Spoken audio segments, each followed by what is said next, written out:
Welcome to this explainer. Okay, if you love dissecting how massive visionary ideas collide with complex real-world corporate realities, well, you're in the exact right place.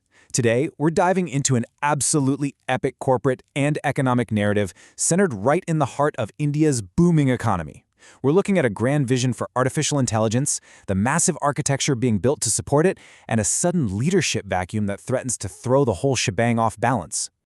Okay, let's dive into this. Picture this. On one side, we've got this unprecedented technological momentum, literally a blueprint to uplift over 1 billion people using AI. But then, on the other side, a sudden, stunning $120 billion question mark hanging right over the Tata Group, which is one of the world's most massive conglomerates.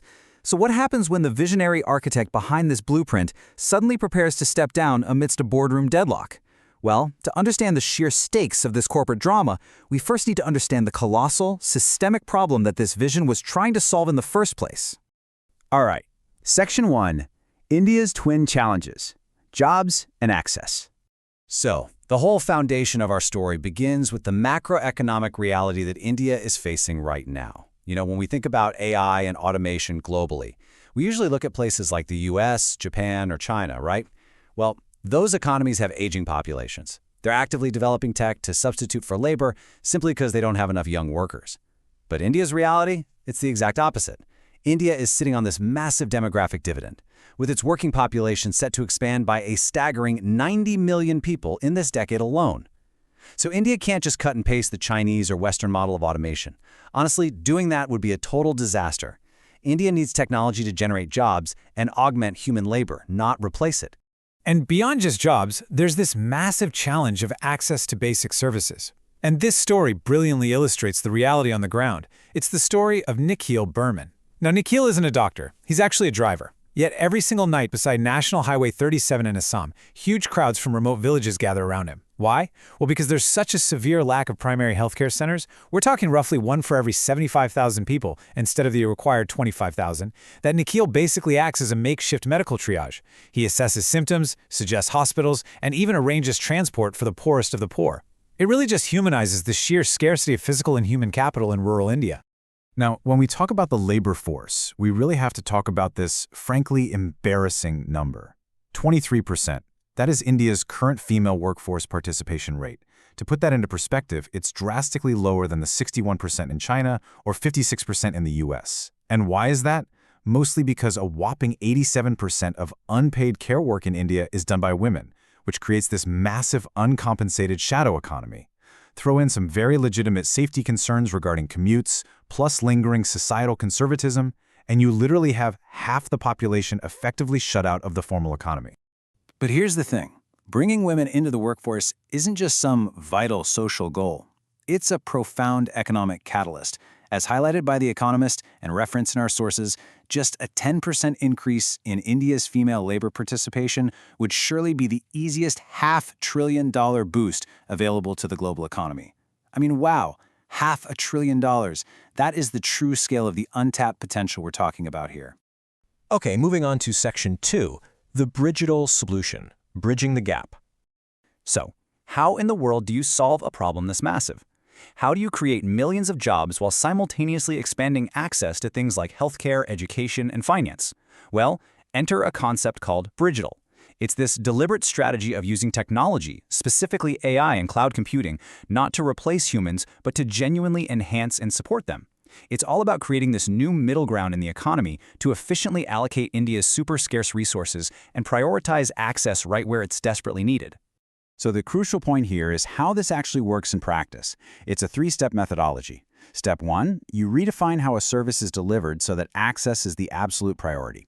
Step 2, deploy technology alongside low-cost delivery models. And then Step 3, which is the real game changer, create a brand new class of Bridgetal workers. These are digitally literate, technology-augmented workers who step in to do tasks that previously required highly skilled professionals, or they act as a bridge, mediating between rural users and digital platforms. It literally bridges the chasm between rural needs and urban resources. And listen, this isn't just some theoretical boardroom idea. During a recent AI Impact Summit, 1,500 rural women with absolutely no background in computing or digital tools were brought to Bharat Mandapam. And get this, Within a matter of just 4 hours, using intuitive AI tools, they learned how to build products and create marketing campaigns in front of a global audience. No way, right? But that is the digital reality at scale. Rapid upskilling that immediately plugs people right into the modern economy. All right, let's jump to Section 3, AI as infrastructure, the intelligence layer. To actually make this digital vision a reality, you need physical, massive-scale technology. And this is exactly what the Tata Group has been quietly, yet aggressively, building behind the scenes. In Chandrasekaran, the chairman of Tata Sons, frankly hit the nail on the head. He stated AI is the next big infrastructure. It is the infrastructure of intelligence. He basically views AI exactly like the advent of railways, steam engines, or electricity, a foundational layer that's going to cut across every single industry in the country. Let's move to and see how this builds into an actual physical strategy. Tata isn't just building apps. They are building a full global AI stack. I mean, they've partnered with OpenAI to build India's first massive AI data centers, starting at 100 megawatts and scaling all the way up to 1 gigawatt. They're working with AMD on high-density AI rack architecture. They're building a massive AI data insights platform trained on totally diverse Indian data. TCS and Tata Communications, they're building an AI operating system for entire industries. They're even moving into semiconductor manufacturing to build AI-optimized chips, starting with the automotive sector. It is a full-stack, billion-dollar investment from the silicon all the way up to the software. Which brings us to Section 4, Leadership Transition, a major corporate plot twist. So, we've got the macroeconomic problem, we have the digital solution, and we see this massive infrastructure being built. But here is the corporate plot twist. N. Chandrasekaran, the very visionary architect behind this entire strategy we just talked about, is stepping down. Yeah. His decade-long tenure at the top of the Tata Group will end by February 2027. And this decision wasn't just some standard, run-of-the-mill retirement. It followed a reported 6-month deadlock over his reappointment. So the driving force pushing India towards this AI utopia is suddenly exiting the stage. To really understand why this happened, you have to look at the power dynamics of the holding company. Tata Sons actually isn't entirely autonomous. 66% of it is owned by Tata Trusts, and reports indicate that Tata Trusts, which is led by Noel Tata, had some deep disagreements with Chandrasekaran, leading straight to that deadlock. At the end of the day, Tata Trusts holds the ultimate leverage over the holding company, and, by extension, the entire conglomerate. So what's the collateral damage of all this boardroom friction? $120 billion. Let that sink in.